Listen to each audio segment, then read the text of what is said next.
Welcome, today I'm showing you how to switch on or off screen touches in screen recorder into a Nokia G50 5G.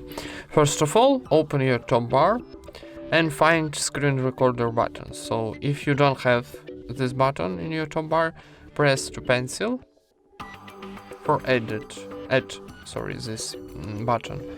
So here we got screen recorder button, press and hold and drag here to the top button. Click back for saving, and now when we press screen recorder button, click to start. Here we got show touches on the screen. Press here to turn on like this and here to turn off like this and click start. And that's it. Thank you for watching, leave thumbs ups and subscribe to our channel.